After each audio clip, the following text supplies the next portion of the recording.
Buenos días, soy el doctor Julio Nemerovsky, soy médico geriatra, presidente de la Sociedad Argentina de Gerontología y Geriatría.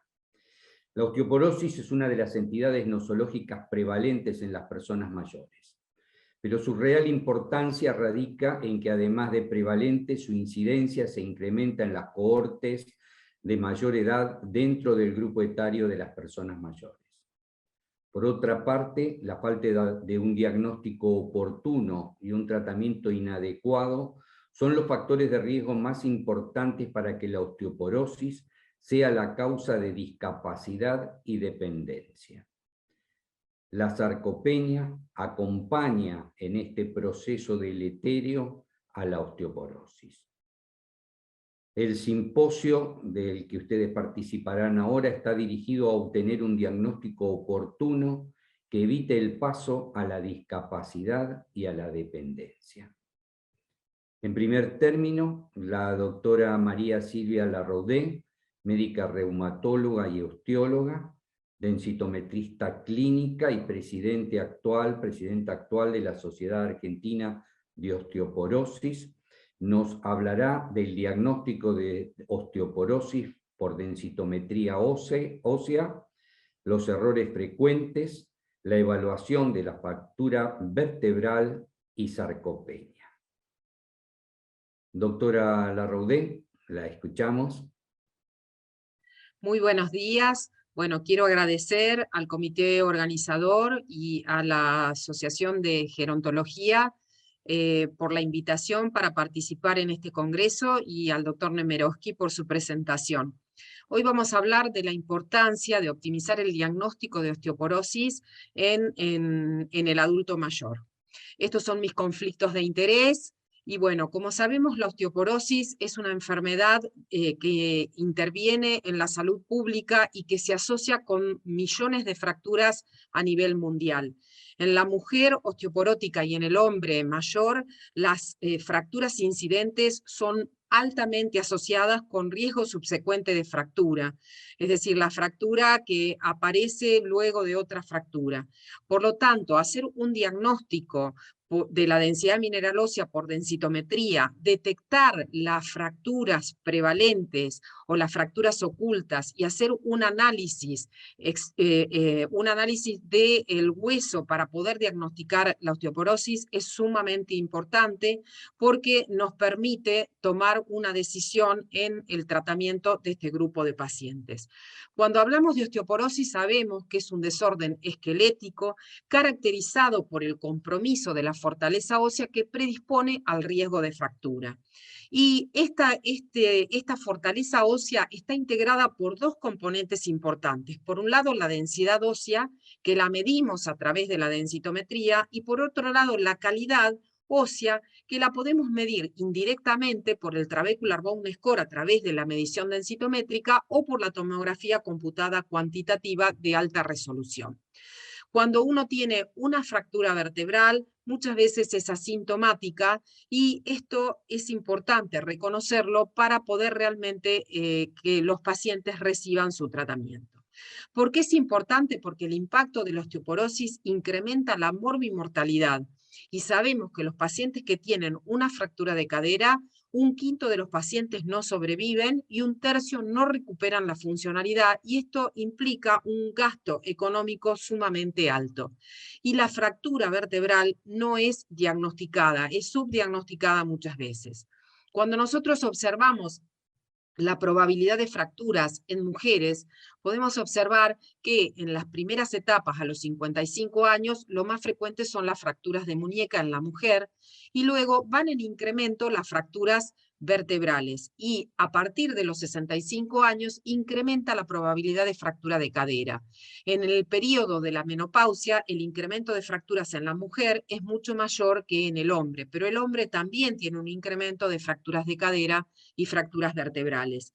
En las fracturas vertebrales y de muñeca, la mayoría del hueso comprometido es el hueso trabecular y el hueso cortical está más comprometido en la fractura de cadera.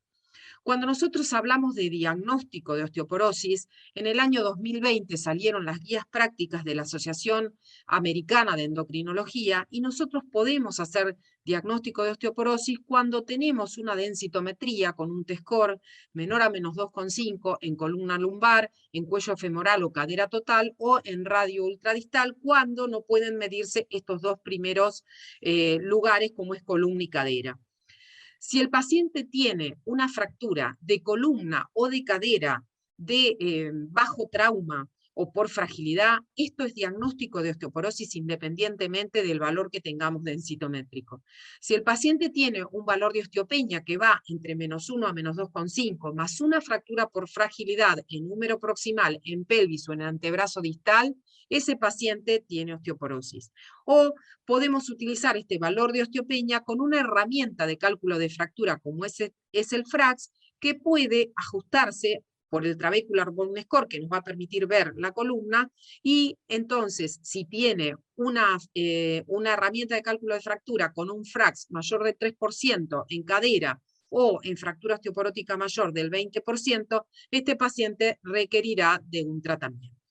Esta es la herramienta de cálculo de fractura, que como podemos ver, incorpora la medición de la cadera, y también podemos hacerlo para screening si no tenemos densitometría, y vamos a evaluar la edad, el peso, la altura, si tiene fracturas previas, si tiene antecedentes parentales de fractura de cadera, si es fumador, si utiliza glucocorticoides, si tiene artritis reumatoidea o causas secundarias de osteoporosis, si consume alcohol, y si tenemos la probabilidad de poner la medición de la cadera. Eso nos va a dar el valor de fractura osteoporótica mayor o la fractura de cadera a 10 años. Esta es la herramienta de cálculo de fractura. Lo que sí tenemos que recordar que este FRAX tiene algunas deficiencias. No incluye las caídas, no incluye la medición de la columna, y en este caso, si podemos contar con el Trabecular Bone Score, podemos corregir este FRAX. Si utilizamos ponemos que el paciente tiene corticoides, el valor es dicotómico, es sí o no, no sabemos el valor, y entonces este glucocorticoide debe ser ajustado por un índice si el valor es menos de 2,5 miligramos por día o si es más de 7,5 miligramos por día. Cuando hablamos de la medición y el valor del T-score en densitometría, hablamos de la técnica de absorciometría de rayos X dual. Esto es la densitometría. Necesitamos que el estudio sea de alta calidad. Y lo primero que tenemos que hacer cuando hablamos de densitometría es pensar en nosotros los médicos. La densitometría depende del técnico, del médico y del paciente. Del médico es cómo solicitamos, para qué pedimos la densitometría, porque muchas veces recibimos solicitudes de densitometría corporal total con foco en columna lumbar. Y eso, la verdad, que no está bien la solicitud. Para evaluar osteoporosis debemos pedir columna y cadera. Si el paciente no puede medirse columna y cadera porque está operado de la columna y tiene elemento metálico, porque a nivel de cadera tiene prótesis glúteas, podemos medir antebrazo, pero no nos sirve pedir un corporal total. Tampoco, por ejemplo, una densitometría con especial interés en una sola vértebra, porque no sirve evaluar una sola vértebra. Las normativas de la Sociedad Internacional de Densitometría Clínica nos explican que debemos evaluar las 4 vértebras, si no podemos 4,3, si no podemos 3,2, pero no una sola vértebra para hacer diagnóstico de osteoporosis. Entonces, es importante también, si el paciente tiene una artrosis muy marcada, esto nos va a aumentar el valor de la densidad mineral ósea, tener en cuenta estos datos para elegir qué sector vamos a pedir para poder llegar al diagnóstico. Entonces, por ejemplo, acá les quiero mostrar, este es un paciente que tiene mucho sobrepeso y que el panículo adiposo ha caído sobre el cuerpo, sobre el fémur, sobre el cuello femoral. Entonces acá este estudio es inválido, hay que hacer el estudio con una maniobra, recogiendo este panículo adiposo para poder despejar el área que vamos a medir para hacer el informe de la densitometría. O este es el caso de una paciente que tiene una prótesis glútea, por lo tanto, esta cadera no es evaluable. O esta es una paciente con una artroplastía de cadera, en donde yo lo único que puedo informar son las áreas de Groen, que me va a permitir compararlo contra sí mismo, pero no para hacer un diagnóstico de osteoporosis. Es decir, que optimizar la solicitud del pedido es sumamente importante. Fíjense acá diferentes columnas. Por ejemplo, esta primera es una paciente que tiene una artrosis marcada, por lo tanto, esta densidad va a estar incrementada. Si yo quiero tener algo más específico, puedo mejorarlo con el estudio del Trabecular Bone Score, que me va a permitir ver si la calidad está alterada. Esta es una paciente que tiene una laminectomía, por lo tanto, estas vértebras no son evaluables, y en este caso debería pedirle ambas caderas, o si no puede las caderas, el antebrazo. Este es un paciente que me queda solamente la vértebra L1, por lo tanto, es una columna no evaluable. Este es un paciente con una espondilitis anquilosante, con la calcificación que presenta en sus ligamentos. Esta columna me da un valor muy elevado y lo que me puede ayudar es pedir un trabecular bone score, pero solamente la medición de densidad por densitometría no es evaluable. O si el paciente hizo un estudio con medio de contraste, como podemos ver acá, el colon, y si yo la hago en primer momento voy a tener un aumento de densidad. Haciéndolo a los 15 días, la densidad en columna desciende y este es el real valor que tiene esta densitometría en este paciente. Volvemos a optimizar el pedido del estudio en el paciente para poder obtener un valor correcto. Sabemos que la densitometría es el método de elección para el diagnóstico de osteoporosis, es un método no invasivo, seguro, fácil de hacer, tiene muy poca radiación, tiene 3 a 5 microsievert, un día habitual tiene 60 microsievert, o un vuelo en avión tiene mucha más cantidad de microsievert que una densitometría. Es relativamente barato, estaría contraindicado en el embarazo, pero recordar que la sensibilidad de medida de densidad mineral ósea sola en predicción de fractura es menor del 50%. El paciente que tiene una osteopenia también tiene alto riesgo de fractura y hay que evaluar otros factores. Y por cada descenso de un desvío estándar de densidad mineral ósea, el riesgo de fractura se incrementa. Esto es una forma de optimizar el estudio y de poder realmente aprovechar el estudio para el diagnóstico. Por lo tanto, debemos pedir para evaluar osteoporosis columna y cadera. En caso que no se pueda, mediremos antebrazo. Es necesario una excelente calidad y es un estudio que realmente es de mucha agudeza y reproducibilidad, pero tiene grandes errores y recientes series han publicado más del 90% presentando por lo menos al menos un error. Y la mayoría de los errores más comunes son la enfermedad degenerativa que puede elevar el valor de la densidad mineral ósea. Sabemos que los pacientes de mayor edad tienen proceso artrósico en columna. Estos son estudios del doctor Michael Lewicki, en donde ellos recomiendan cómo realmente mejorar la calidad de los estudios y tener en cuenta que existen muchas publicaciones sobre estos errores, que el autoanálisis hay que muchas veces corregirlo, por eso se necesita gente que pueda avesada para evaluar el estudio. Hay prevalencia de errores como los estudios del doctor Carmelo Messina, o los estudios publicados por Krueger, o los errores publicados por Proma. Acá les quiero mostrar, por ejemplo, estudios que recibimos en donde no está bien posicionado y se cortó parte del fémur, o en este caso que se informó el estudio y en donde la columna no fue medida, el estudio tiene realmente un error. Busquemos lugares de calidad para medir la densidad mineral ósea. Les muestro estudios de mala calidad, por ejemplo, estudio donde se informó L4, no se colocaron los ROI y falta una vértebra a analizar. Hay que volver a reanalizar el estudio. Falta una parte de D12, las crestas ilíacas no se ven correctamente, por lo cual es un estudio que hay que volver a repetir. O en este caso, también saber mirar la imagen, como podemos ver en el E1, un aumento de la densidad, más de un 10%, más de un desvío estándar. Acá puede ser que esta paciente tenga un proceso artrósico o tenga una fractura vertebral. Y como vemos, al analizar la radiografía, nos encontramos que L1 tiene una fractura vertebral grado 2, grado 3, anterior y media del cuerpo L1, y también tiene una fractura vertebral grado 2, 3 del cuerpo dorsal 12. Fíjense cómo este aumento de densidad nos marca correctamente cómo está fracturada a nivel radiológico. También interpretar esta paciente que tiene artrosis y yo me podría ayudar en este caso con el Trabecular Bone Score y también eliminando del análisis L2, L3, llego a un valor de osteopenia. Si hubiese tomado todo, el valor de la densidad mineral ósea me da como normal. Por lo tanto, yo sé que con la densitometría valoro cantidad, el valor de masa ósea en gramos por centímetros cuadrados, y me puedo ayudar con el Trabecular Bone Score o con la tomografía computada cuantitativa. Fíjense, este paciente de la espondilitis anquilosante, que su valor es de 3.7, una densidad sumamente alta, que midiendo el Trabecular Bone Score me encuentro con un valor de 1101 y me está hablando de una densidad en columna degradada. ¿Y esto qué me permite? Si hago el FRAX, que es la herramienta de cálculo de fractura, me encuentro que tiene un riesgo aumentado en fractura de cadera del 3%. Si le hago el Trabecular Bone Score, puedo corregir este valor y me encuentro que aumenta a 3.6 y la fractura osteoporótica mayor aumenta a 7.8. Si yo tomara solamente la densidad, tomando el valor de la cadera en este paciente, veo que tiene una osteopenia, menos 2,1 en cadera. Si a esto le agrego la degradación que tiene de 1191 en el Trabecular Bone Score, de un riesgo mediano de fractura, me voy a un riesgo alto de fractura. Y esto me cambia la posibilidad de tratamiento con drogas más potentes para tratar este paciente.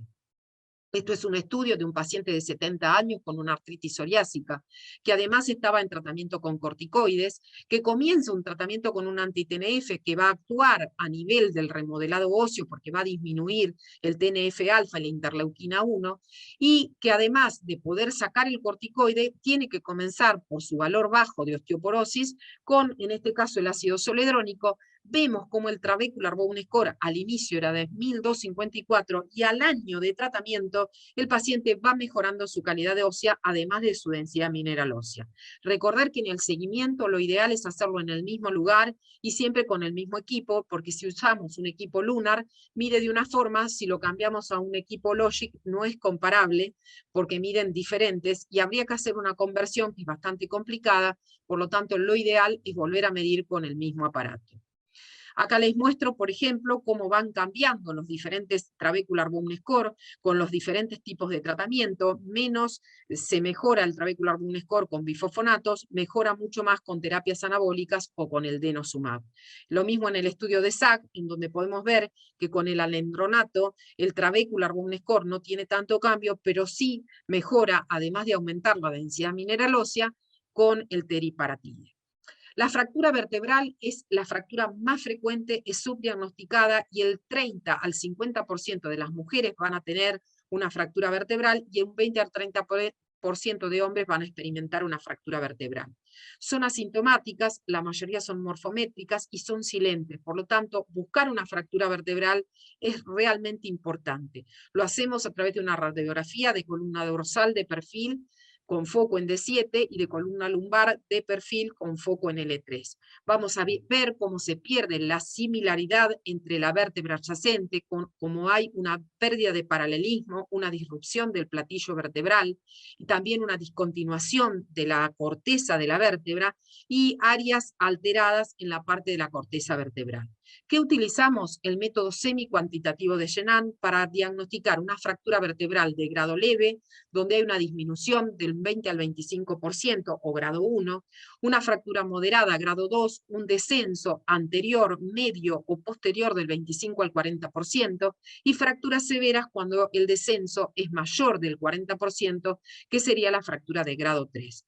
Recordar que las fracturas por osteoporosis habitualmente no comprometen el muro posterior. Acá tenemos fíjense cómo hay una disrupción de la parte de la corteza vertebral. Esta es una fractura grado 1, media, una fractura grado 2, anterior y media, y una fractura grado 3, anterior y media de columna lumbar. Importante tener en cuenta que muchas veces perdemos oportunidades, que el paciente viene con un dolor leve lumbar, se le hace una radiografía y uno de pronto no detecta que puede haber una alteración.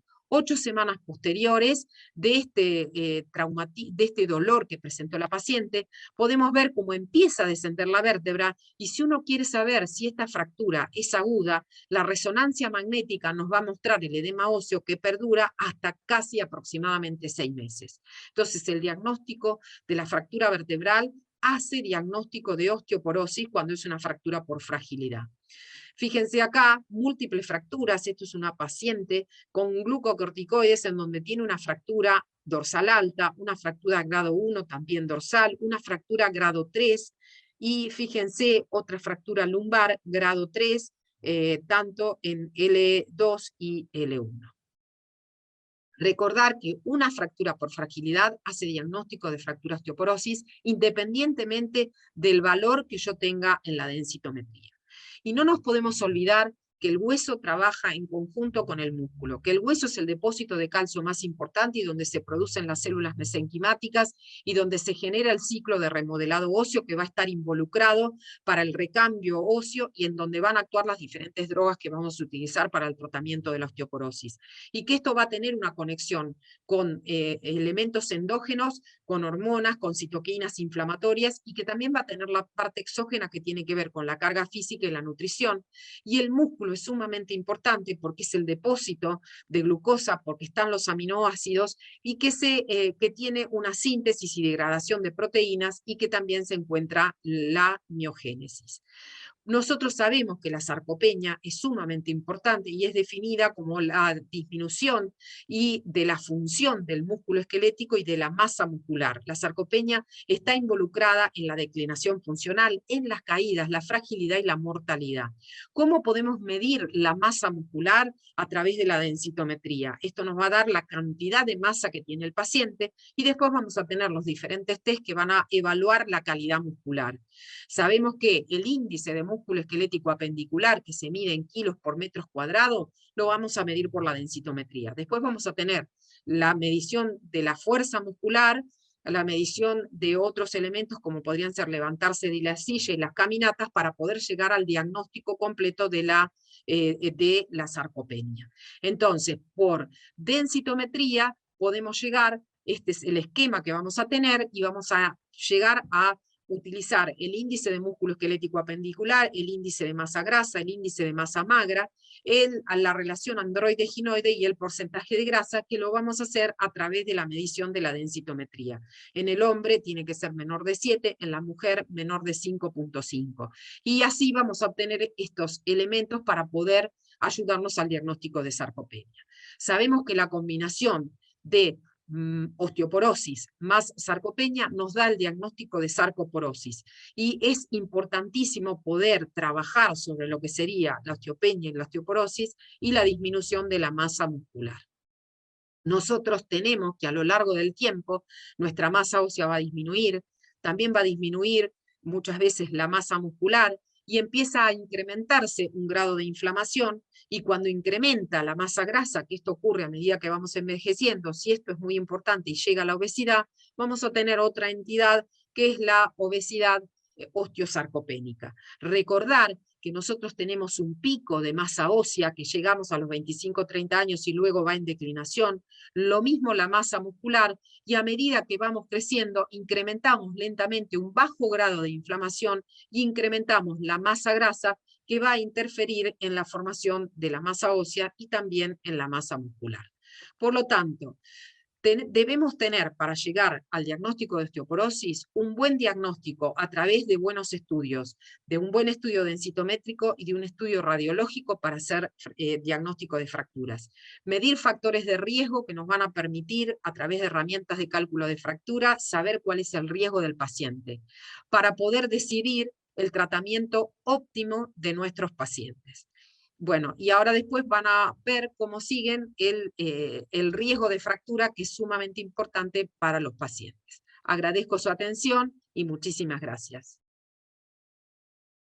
Muchas gracias, María Silvia. Siempre sus charlas son muy ilustrativas.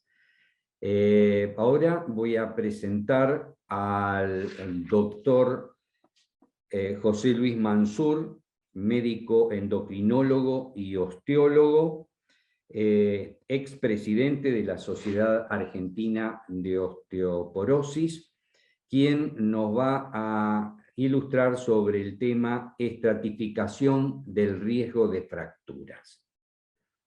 Doctor Mansur, si es tan amable. Buenos días. Es un placer poder participar de este importante congreso. Y lo que les vamos a contar es alternativas en el tratamiento de la osteoporosis. Pero primero, me parece adecuado contar qué es prevención y qué es tratamiento. Prevención en osteoporosis incluye calcio o productos lácteos, vitamina D y actividad física, las tres cosas. Pero tratamiento no es lo mismo. Tratamiento para el que ya tiene una patología incluye lo mismo, calcio o lácteos más vitamina D más actividad física más otra droga. Esto es para enfatizar que el paciente que consume calcio y vitamina D no tiene tratamiento. Eso solo es prevención. Tratamiento implica una droga, como decimos nosotros, osteoactiva. Y si un paciente tiene poca densidad mineral ósea, no proporcionada para la edad, no hay que medicarlo de entrada en la primera consulta, ni siquiera para ganar tiempo. ¿Y qué hay que hacer? Bueno, preguntar por antecedentes familiares, de osteoporosis, de fracturas o de pérdida de altura, para saber si el paciente puede venir ya con una predisposición genética. E investigar con análisis causas secundarias de osteoporosis. Y si no sabe cómo lo hace, el médico debe referir, derivar a otro médico, pero no medicar a un paciente de 50 años o a una mujer en posmenopausia inmediata que ya tenga osteoporosis. ¿Y cuáles son las causas secundarias que hay que investigar? Bueno, enfermedad celíaca, hiperparatiroidismo primario, una hipercalciuria severa, un déficit de vitamina D muy severo. Tener presente, ¿podrá tener hipertiroidismo? Y preguntar, por supuesto, si consume corticoides o si el paciente puede tener un cuadro clínico de enfermedad de Cushing. Todo esto es osteoporosis secundaria, en contraposición a la primaria, que es la que viene por el paso de los años. El diagnóstico lo hace la densitometría. El laboratorio no es para diagnóstico, es para buscar causas secundarias. Vemos esta imagen del pescador de Colonia y seguimos diciendo que antes de recetar pastillas de calcio hay que preguntarle a los pacientes si consumen lácteos, para recetar o no. Y recordar que en leche y en yogur lo descremado tiene igual calcio que lo entero o más. Pero no pasa lo mismo con el queso. Los mejores quesos para la salud son los de poco contenido graso descremado que tienen poco calcio. ¿Y entonces qué hacemos? Bueno, los quesos más duros tienen mucho calcio, pero si queremos sacar el calcio del queso, lo ideal son los intermedios, tipo cremoso o mantecoso, por salud, o el queso de máquina. Y pasamos a la vitamina D.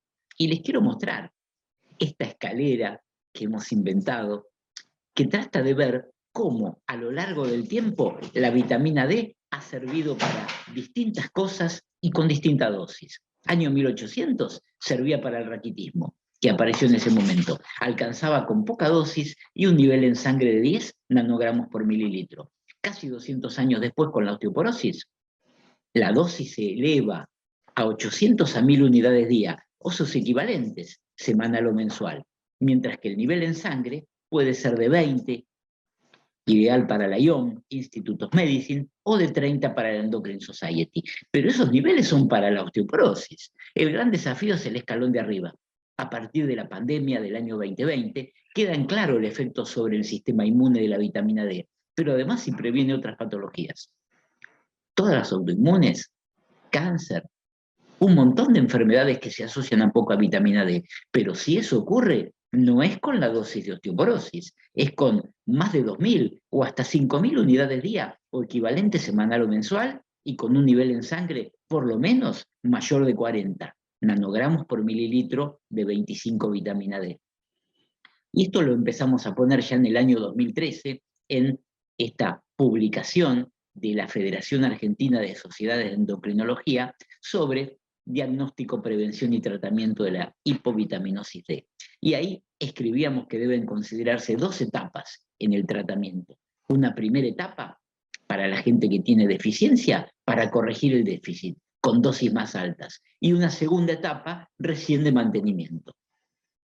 Entonces, tenemos este gráfico que muestra que la corrección del déficit a la izquierda se puede hacer con 2.000 a 5.000 unidades por semana, por día, 50.000 por semana, o 100.000 cada 15 a 30 días.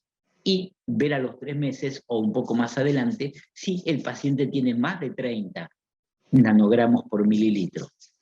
En caso de tenerlo, uno puede bajar la dosis a la de mantenimiento, a la derecha, donde dice sí, y de ahí para arriba, la dosis de mantenimiento. Vemos la luna detrás del abeto y pasamos al tratamiento. El tratamiento incluye calcio, vitamina D y drogas, que son antirresortivos, como los difosfonatos orales o endovenosos, o estimulantes, o el denosumab, el antirresortivo más potente, o estimulantes de la formación ósea. Y están aprobados el teriparatide y el romosozumab. Y debemos tener presente que calcio y vitamina D son nutrientes que necesitamos todos y no tratamiento. ¿Y a quién se trata? Bueno, a pacientes con osteopenia pero con fracturas, vertebral o de cadera. A pacientes con osteoporosis, por los criterios densitométricos, de columna, cuello femoral, cadera total o radio 33. Y a pacientes con osteopenia, ahora se ha agregado, con un score FRAX que dé una chance de fractura osteoporótica mayor de un 20% o de cadera mayor de un 3% a 10 años, de acuerdo a las tablas de cada país. Esto, escrito por la Asociación Americana de Endocrinólogos Clínicos, dice que el diagnóstico de osteoporosis es con un T-score por debajo de menos 2,5, con una fractura osteoporótica, o con un T-score entre 1 y 2,5 más una fractura, o con un FRAX muy alto. Pacientes con alto riesgo y muy alto riesgo, y entramos en un concepto de estos últimos años.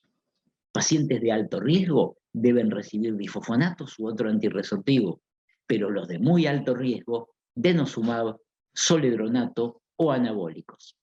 Y estrógenos y raloxifeno solo se usan en pacientes con bajo riesgo. Y vemos, por ejemplo, tablas en las que figuran los medicamentos que se usan y la reducción de fracturas comprobada. En la columna todos los medicamentos previenen fracturas vertebrales, pero de cadera solo algunos, los más potentes. También hemos hecho las guías argentinas de prevención y tratamiento de la osteoporosis con el efecto de cada fármaco sobre la densidad, marcadores y fracturas vertebrales, femorales y no vertebrales. Y pasamos a las guías clínicas de osteoporosis. Esto es lo novedoso. Empezamos con este algoritmo hecho por John Keynes, que es el que ideó el FRAX para la IOF.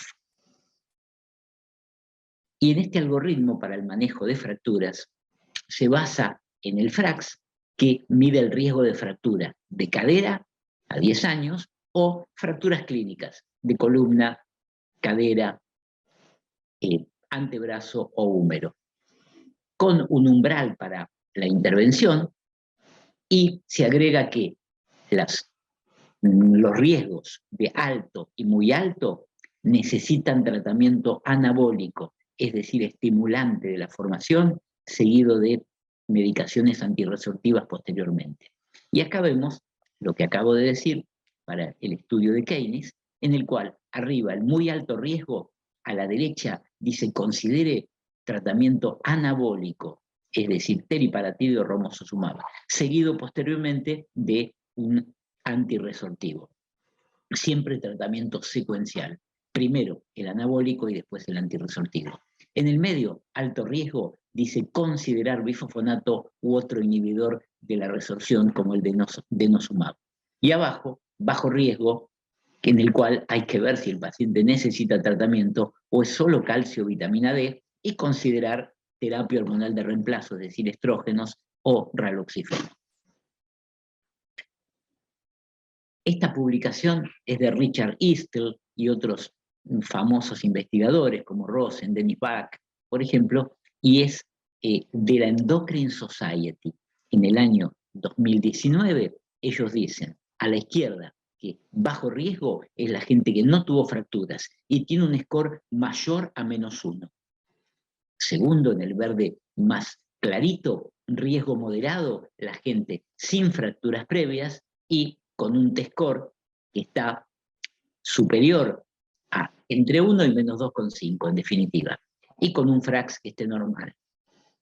Tercer columna naranja, alto riesgo, la gente que tuvo fractura de cadera o columna, o un T-score densitométrico de -2,5, o un FRAX alterado. Eso es alto riesgo. ¿Y muy alto riesgo cuál es? Bueno, muy alto riesgo ponen múltiples fracturas vertebrales y un T-score alterado. Es decir, acá cambiamos el O por el I.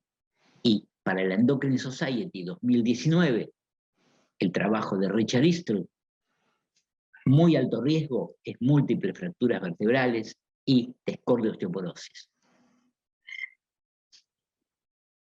Posteriormente hubo un update en el cual ponen este gráfico que parece sumamente complicado y que simplemente va a decir que la gente que tiene bajo riesgo simplemente hay que vigilarlo. Ante un riesgo moderado, evaluarlo, y que los medicamentos, los que están en los cuadros en celeste, que se usan son los bifosfonatos, el denosumab, el teriparatide o avaloparatide, que está disponible solo en algunos países, y el romosozumab.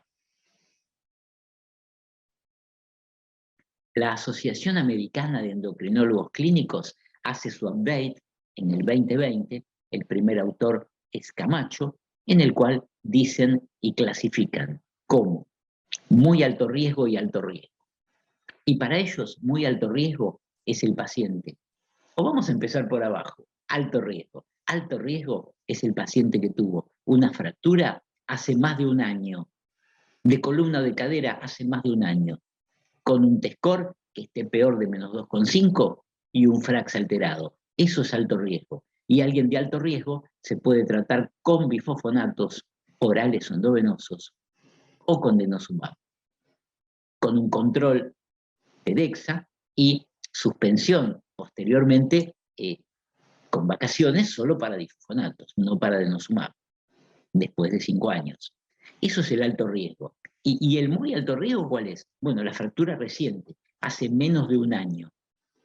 O múltiples fracturas durante la terapia. O uso de drogas con daño óseo, principalmente corticoides. O un T-score peor de -3. O un FRAX muy alterado, en vez de mayor de 3, mayor de 4,5 en cadera, y en vez de mayor de 20, mayor de 30 para fractura mayor. Y generalmente con un alto riesgo de caída. Para estos pacientes, yendo para la derecha, el tratamiento debe ser inyectable. Y este es un concepto que queremos destacar. Los pacientes severos no se tratan con pastillas, con alendronato, risedronato o ivandronato. Los pacientes severos son para inyectables. Y estos tratamientos, sean anabólicos o antirresortivos, son inyectables. Entonces, el paciente con muy alto riesgo debe usar o antirresortivos, como el denosumab cada 6 meses, o el zoledrónico anual, o anabólicos, teriparatide, avaloparatide y romosozumab. En caso de uso de estos medicamentos anabólicos, después vendrá el tratamiento secuencial. Siempre, sí o sí, deben ser seguidos por antirresortivos, para no perder la ganancia. Y el denosumab no se suspende ni se posterga. El denosumab es como un plazo fijo, dura 6 meses.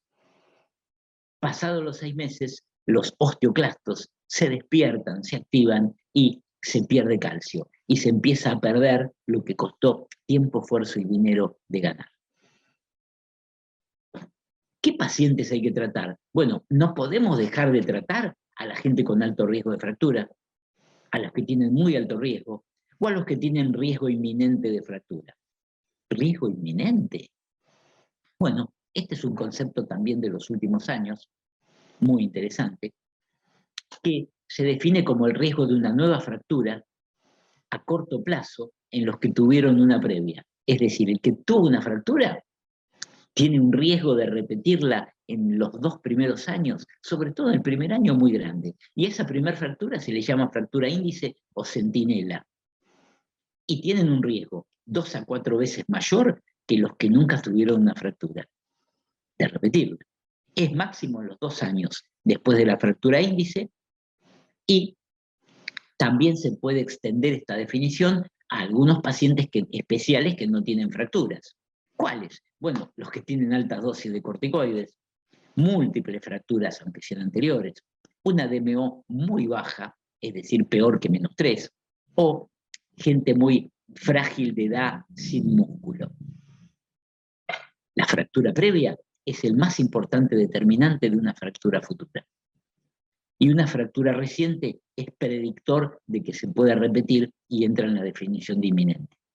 E incluye pacientes con osteoporosis y alto riesgo de fractura, aunque no hayan tenido la primera. Bueno, muchas gracias y estaremos pendientes a sus comentarios y preguntas. Muchísimas gracias, doctor Mansur. Muy clara su exposición. De todas maneras, vamos ahora a solicitarle al público si quiere formular preguntas y quedamos entonces atentos a la formulación de las mismas.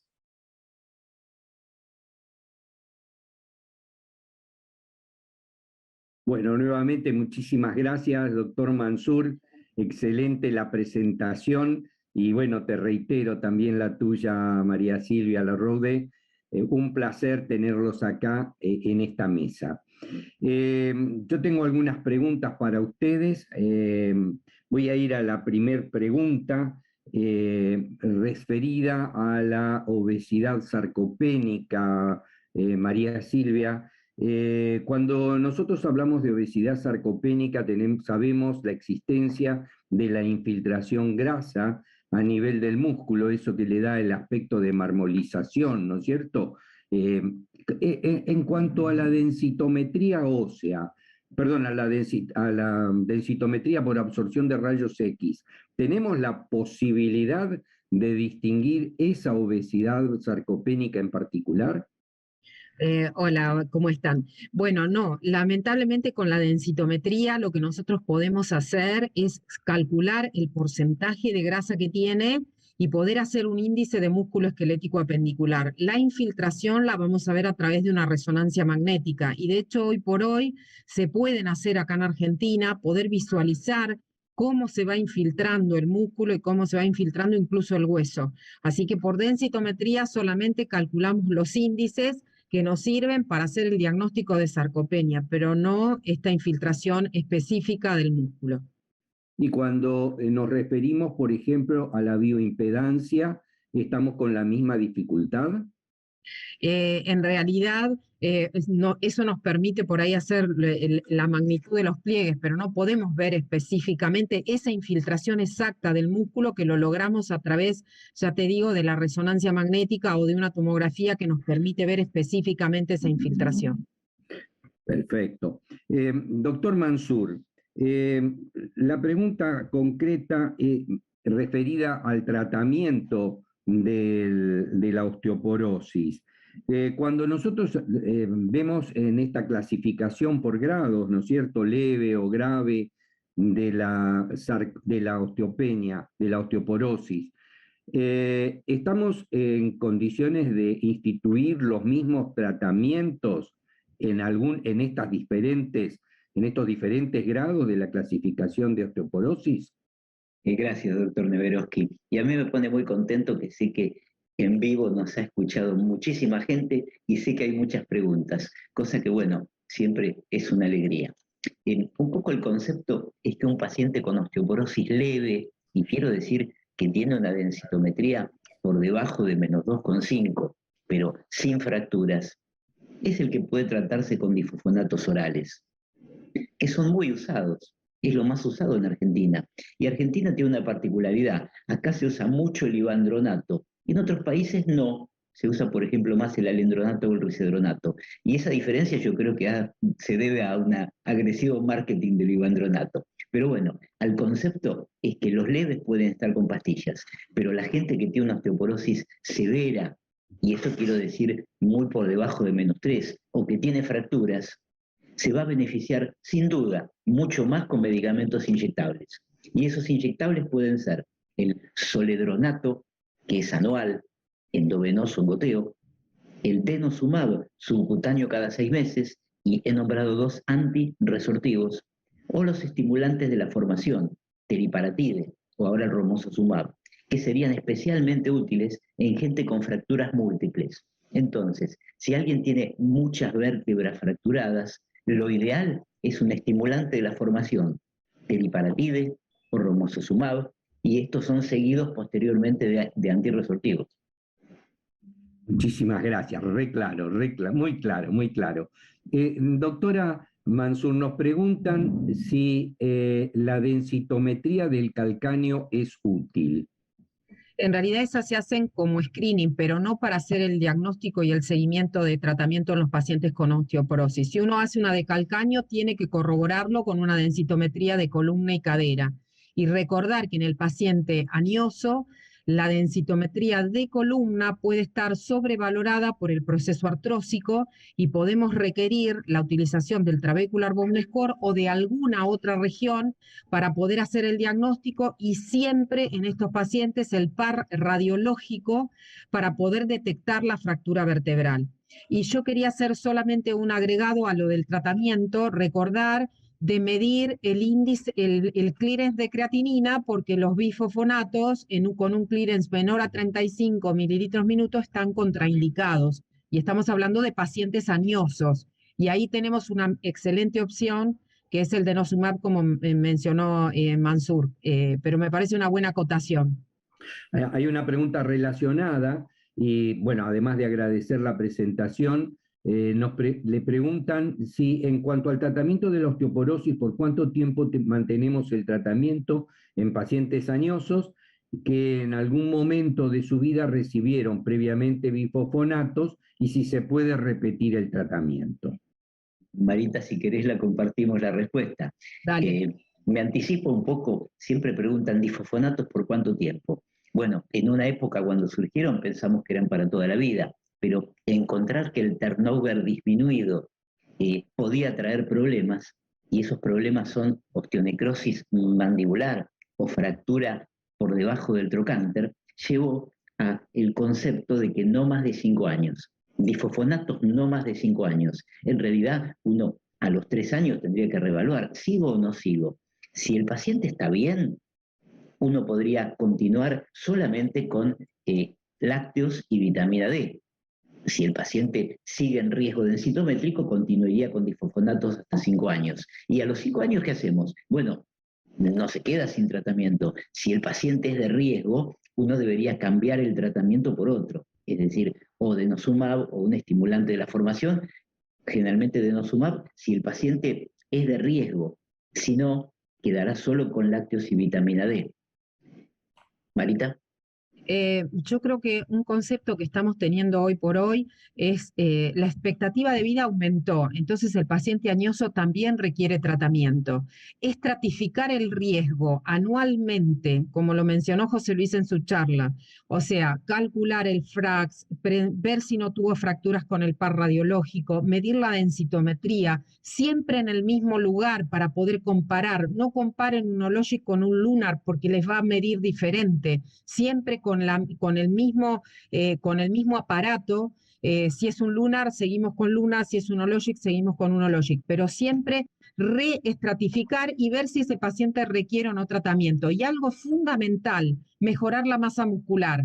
Plan de ejercicios para estos pacientes. Si no tenemos músculo, puede ser que el tratamiento no sea efectivo. Tienen que tener un tratamiento de rehabilitación, sobre todo el paciente añoso, en donde mejore la masa muscular y la fuerza muscular para que este tratamiento sea efectivo. Y Marita, por supuesto... Sí. Sí. Es que yo quisiera agregar cuánto tiempo de denosumab, por ejemplo. El denosumab se puede continuar, no es 5 años, se puede continuar.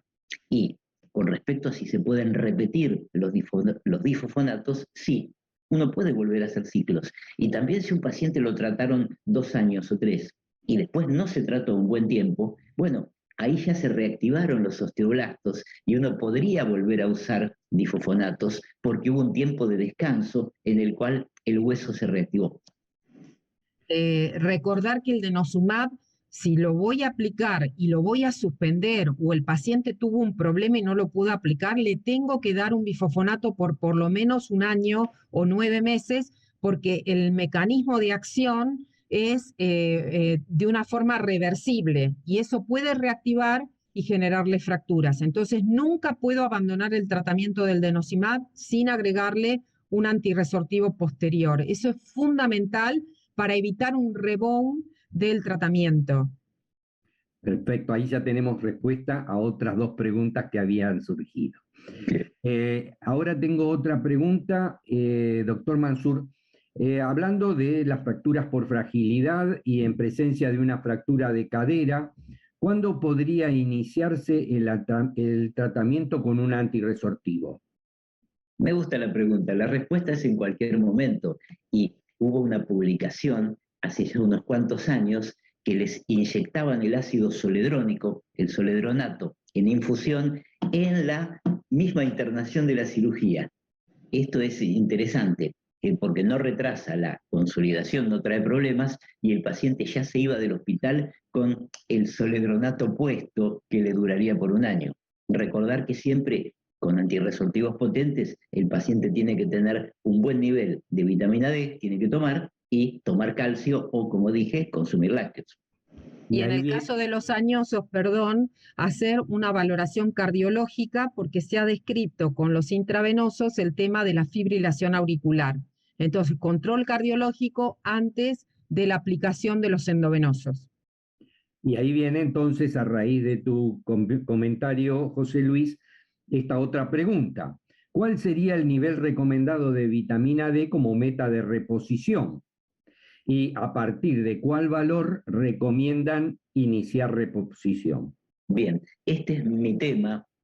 También les puedo comentar, por si a alguno le interesa, que en la revista Nutrients, en inglés, hemos publicado ahora con David Fusaro, Pablo Costanzo, Eva Giacoya, una revisión sobre vitamina D en embarazo, que está muy interesante. Bueno, yo creo que toda la población... Perdón, que hago un comentario gracioso. Sí. En nuestra población es poco probable que tengamos embarazos. Sí, me lo suponía. Pero bueno, como uno tiene que pensar en el resto de la población, pero tuvieron hijas, sobrinas, vecinas, otras pacientes. Y me olvidé a Beatriz Oliveri, fundamental del trabajo nombrar. Bueno, yo creo que toda la población debe recibir, al menos en invierno, vitamina D, porque mejora la inmunidad. Entonces, ¿qué nivel hay que tener? Bueno, para el hueso y el músculo, 20 o 30 se pelean en Estados Unidos, sí, 20 o 30, IOM o Endocrine Society. Pero si con una mirada más amplia pensamos en que la vitamina D mejora la inmunidad, quizás podría prevenir o mejorar autoinmunes y cáncer, entre otras patologías, no es con este nivel de 20 o 30. Si queremos prevenir otras patologías, por lo menos 40. Con lo cual, tenemos que ser un poco más generosos en la dosis. También presentamos el año pasado en el Congreso de Endocrino qué nivel tiene la gente que no toma de acuerdo a la estación del año. Y en invierno el promedio es más o menos de 18, en primavera de 20, en verano nada más que 28, pero con un más menos enorme, con un gran rango, según la gente tome sol o no. Y en otoño alrededor de 24. Entonces tener presente la estación del año y no darle a la gente si toma sol en el verano, pero el resto del año es beneficioso para tener mejor músculo y para prevenir otras patologías y mejorar la inmunidad y que el COVID sea leve, que reciba vitamina D. Nosotros en geriatría insistimos en mantener, y hay muchos estudios que así lo avalan, valores elevados de vitamina D, tal vez sí, como vos comentabas, por encima de los 40 nanogramos, ¿no es cierto? Y la importancia que tiene no solamente en el mantenimiento de la calidad osteomuscular, sino también en la prevención de otras entidades nosológicas como pueden ser los procesos inflamatorios e infecciosos, ¿no es cierto? Y bueno, y ya hemos tenido en esta pandemia relación con este tema. Dice, la pregunta es así: ¿en cuánto tiempo se ven los efectos de los antirresortivos o anabólicos pensando en pacientes muy envejecidos y si vale la pena o no iniciar el tratamiento? Fuerte la pregunta. Bueno, yo voy diciendo que uno ve el resultado densitométrico cuando repite la densitometría.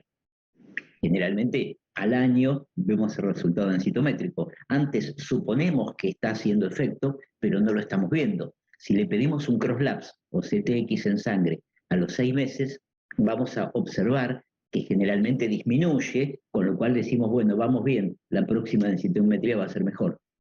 Marita. Igual recuerden lo siguiente, sí es efectivo en un paciente añoso cuando tiene riesgo y tiene indicación de tratamiento.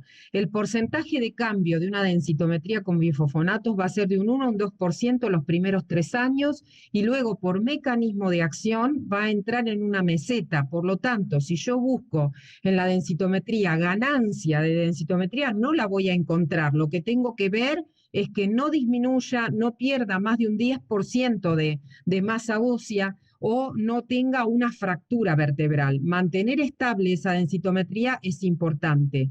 Buscar la fractura. Si yo le doy un anabólico, voy a tener una ganancia mucho mayor y lo que voy a buscar es sacarlo de ese T-score muy bajo que tiene el paciente para luego mantenerlo con un antirresortivo. O sea, me tengo que plantear cuál es mi objetivo y qué me da cada tratamiento. No buscar una ganancia del 10% con un bifosfonato porque no la voy a encontrar, ¿sí? Con el denosumab voy a tener un crecimiento de masa ósea tanto a nivel trabecular como cortical a lo largo del tiempo y en un porcentaje importante. Entonces siempre plantearme qué busco con el tratamiento y qué es lo que voy a encontrar y valorar la densitometría en ese sentido. Sí es importante tener la densitometría porque me va a estar marcando esto y si encuentro una alteración en alguna vértebra, también me puede estar marcando que puede haber habido una fractura y tengo que buscar esta radiografía. Nos quedan 2 minutos y tenemos 3 preguntas. La primera se refiere a si no tenemos alcance a la densitometría, ¿qué otra técnica nos aconseja para medir la sarcopenia, doctora Larroude? Y ahí, en realidad, uno tiene que buscar el test de fuerza muscular con el dinamómetro, que eso es fundamental. Si hay una pérdida de masa de fuerza muscular, más los test de levantarse y subirse de la silla y el test de caminar, eso nos está marcando que hay una sarcopenia. Si uno tiene la densitometría, puede saber qué cantidad de masa muscular tiene, tanto para el hombre como para la mujer. Como nos decía ayer el doctor Morley, tenemos a nuestra disposición el SARC-F, que es un formulario muy sencillo, son 5 preguntas y nos pueden orientar hacia la sarcopenia. Y si no tenemos dinamómetro en el consultorio, lo podemos reemplazar por el test de levantarse y sentarse de la silla 5 veces consecutivas, que dentro del SPPB está tabulado y nos permite no tener un valor cuantitativo, pero sí cualitativo de la pérdida de fuerza. Nos quedan menos de 1 minuto y nos dicen, en cuanto a personas con deterioro cognitivo y el tratamiento con calcio iónico, que es de cierto que no hay evidencia de mejoras en comparación con antirresortivos y vitamina D3 en dosis de 4.000 a 5.000 unidades por día. No sé qué quiso decir con calcio iónico. Claro. A la gente le damos calcio que tome si no consume lácteos, si no es más fisiológico que coma lácteos, ya dijimos que el queso tiene más, pero bueno. Aprovechamos los últimos 50 segundos. ¿Qué pasa con las dosis en bolo de vitamina D, doctor? La gente alcanza un nivel mayor de 30, tanto con 100.000 por mes, como se usa mucho en Argentina, como con gotas diarias, por ejemplo, 2 gotas, 2.000 unidades. Las dos cosas pareciera que sirven para el hueso y para el músculo, o sea, para la osteoporosis. Bueno, nos quedan 21 segundos y vamos a hacer honor a la puntualidad de este congreso. Les agradezco infinitamente a ambos los aportes porque han sido sumamente ilustrativos en temas de vital importancia. La sarcopenia y la osteoporosis llevan a la discapacidad a la dependencia y la dependencia a muertes prematuras. Muchísimas gracias. Gracias a ustedes. Gracias.